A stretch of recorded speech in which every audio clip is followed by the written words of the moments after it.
Phone, check. Coffee, check. Braid that looks like a dinosaur spine, check. Dropping things, check. Think we're all ready to go. Oh, do I have my makeup? Yep, some of you are good, and some of you are just awful. Sorry, I'm not that sorry. Hello everyone, I am here today to share with you guys my update on my drugstore haul that I did 2 weeks ago for you guys. And I wanted to share with you some of the products that are really, really good and I'm really excited about, and some of the products that are not so great and just plain awful. If you like these kinds of updates, don't forget to give this video a thumbs up and subscribe so you don't miss out on future hauls, because I'm going to be doing one for Sephora. Don't know when, I haven't bought anything yet, but be sure that's gonna happen in the next week, because when am I not buying makeup? It's a bad habit. Let's go through these products. I will share with you my favorites and my least favorites, and without further ado, let's get into this. So first, let's talk about the mascara that I'm wearing on my eyeballs because I am obsessed. This is the Maybelline's The Falsies Push-Up Mascara. The bristles are very, very short towards the outer edge of the brush, and then they kind of flare out into this tapered wing-like effect. And they're supposed to lift and curl and make your lashes super long and voluminous and all that fun stuff. And oh my gosh, my lashes though. I was actually seriously considering like playing around with some false lashes today, and then I put this on and I was like, I don't need to. The product is really, really easy to apply, and I find the best way to apply it is literally just placing it on the base of the lashes and then just drawing it up. None of this like wiggling nonsense and anything like that. Just straight up and doing it very, very slowly. There is a little bit of clumping, so you will need to do a couple of coats, but it's really quite easy to fan them out and make them really feathery and pretty, and I don't know, I really, really like this mascara. The only downside to it is I usually apply it like this on one eye, and then I just go over and do the exact same thing on the other eye, but you can't do it with this one because of the way that the bristles are tapered, so you actually have to go like this and then flip it over and do the other side. That's probably just me. I'm sure most normal humans would do that, you know, flip it over, but just as a heads up, in case you're like me, that is something that you kind of have to get used to. But other than that, really, really nice mascara. Now let's get into some highlighters, shall we? Because I got myself a couple. The first one is by Joe Fresh, their highlighter stick in Pure Glow, and when I first watched it I was quite surprised because it is very, very light, and even considering how pale I normally am, I was a little bit worried that this was going to look very white on the skin. But when I was applying it, it actually looks really, really beautiful. Like, this is it on my hand right now. You can see it's got a beautiful sheen to it. It's quite buildable. It is very easy to blend out. However, the downside to this is that I found that the outside edge was sort of crumbling, so it makes me worried that this is going to dry out really, really fast, which is not exactly what you want from a highlight stick, or really any makeup in general. And so while the glow itself is really, really pretty, I did not like that whole factor of like clumping off, and so for that reason alone, did not like this. The other one that I tried is by Maybelline's their Master Strobing Stick, and this is their illuminating highlight in the shade Light. And this one, as you can see on my hand comparing it to the Joe Fresh one, it is much more of a shell pink. It is a cooler tone highlight. I was really excited about this one because I love cool tone highlights, as you can see on my face right now. And the formula itself is very creamy, it is very pigmented, it is easy to blend out, it looks really, really nice. If you are looking into something that's more cool tone, you want something that has that pinky glow, this is beautiful. But if you're looking for a more neutral highlight that's gonna go with everything, this is probably not the play for you, but I like myself some cool tone highlight. Next up, let's talk about this Almay mascara, shall we? Yeah, we need to talk about this. So if you missed out on the drugstore haul, I actually purchased this mascara because it is called the Almay One Coat Thickening Mascara. One coat. Let's repeat that again, everyone.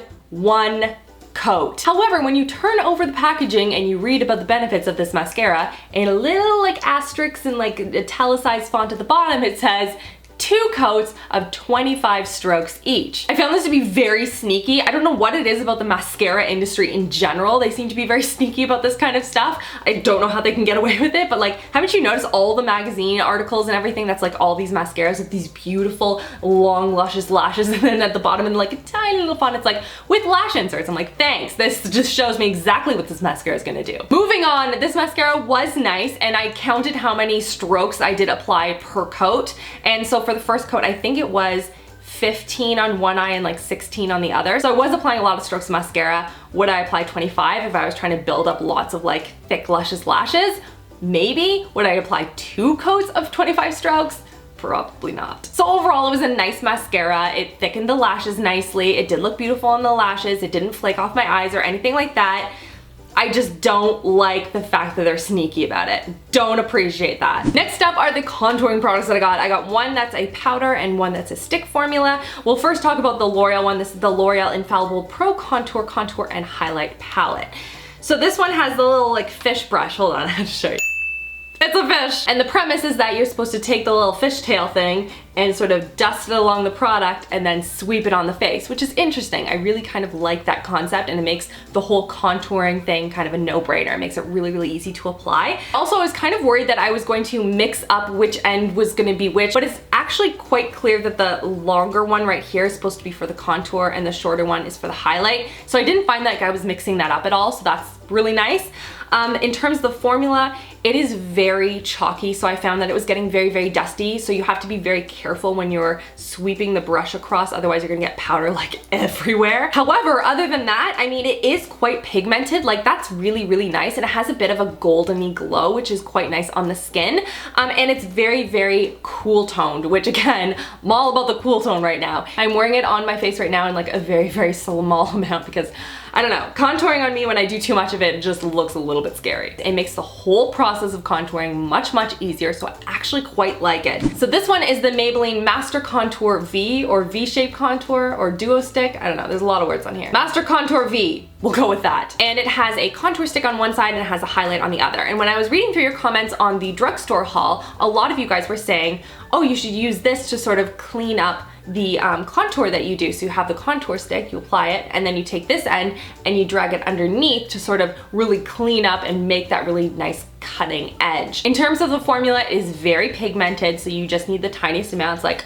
whoosh, like a really, really light amount. It's a good color. It is not too orangey. It's not too gray toned. It's not gonna make your skin look really muddy in any way. I was finding when I was applying this, I kept having to look at it before I applied it because I was scared I was going to apply the wrong edge or get like one right down the middle, and that wouldn't be so great. So that's a little bit annoying that I have to like make sure it's like exactly right before I like turn it around and then I have to apply it to the other side. It's nice that it's a duo and it's all in one package, but for me, this just wasn't the easiest to apply. Now on to the e.l.f. Illuminating Palette, and when I initially swatched this for you guys, I was finding it to be really chunky and dusty, while the actual product itself in the packaging felt really nice, and I was like, ooh, this is gonna be really awesome, and then I swatched it and I was like, oh no. So I didn't have high hopes from the very beginning. However, when I was reading your comments, a lot of you guys were recommending to use this similar to the way you would use one of the Hourglass sort of ambient light products that's like a finishing powder to the face. And you know what? That was a smart move because it's gorgeous. So this one I would use all over the face as sort of a really subtle illuminating powder. And then this one's a little bit lighter, so it looks really nice on tops of the cheekbones. If you want something that's more of a subtle highlight that isn't super glittery or shiny, really, really pretty. And then this one I actually use on the underneath the brows. It's really nice. I don't like a lot of shimmer underneath the brow, something that's going to highlight and make the whole brow area pop, but not in a glittery way. Beautiful. It's so nice. This is a really, really good palette. An e.l.f. product that I did not like, and we'll just touch on this briefly. This is the e.l.f. concealer stick, and it says ivory on it. And when I opened it up, I'm like, oh, it's like pink. So, I mean, it's not really ivory, like at all.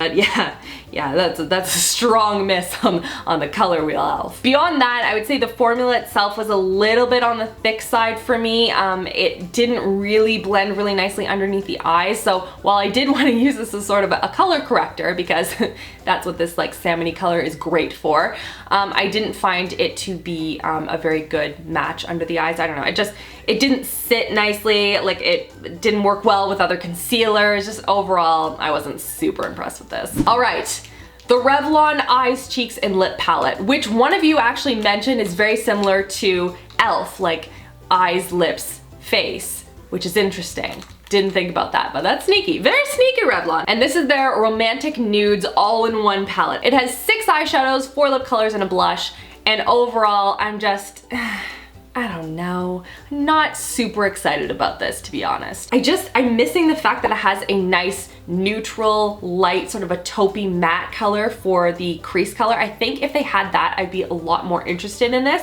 And also, I don't like the fact that the blush is in the middle of the palette. So I don't want to use their like tiny little brush. I think it was way too small, if I'm being honest. So I tried to use my own blush brush, and you have to be like really careful so you don't get any of the lip colors on it, which is super annoying. So I wish they had put it like at the bottom, or they had sort of put the lip color sort of on top instead, because it's much easier to use a really small eyeshadow brush and sort of dip it into the product and not get in the lip color versus a blush brush. So I just didn't understand the sort of layout they had chosen here. For me, this would be a miss. And lastly are the Maybelline Lip Top Coat. There are two. One is a glassy top coat and one is a prismatic top coat. And I said I wanted to test them out just to kind of see what the difference was, how they felt on the lips, how they went over different products, and how they changed the wear of the lip color. So obviously, when you're applying these on top, you're going to completely eliminate any of the long wear, like longevity of the lip color you have underneath, because it's gonna mix with it, it's going to slide off your lips, etc., etc. The glassy top coat, if you like the look of just like really glassy, glossy, beautiful lips,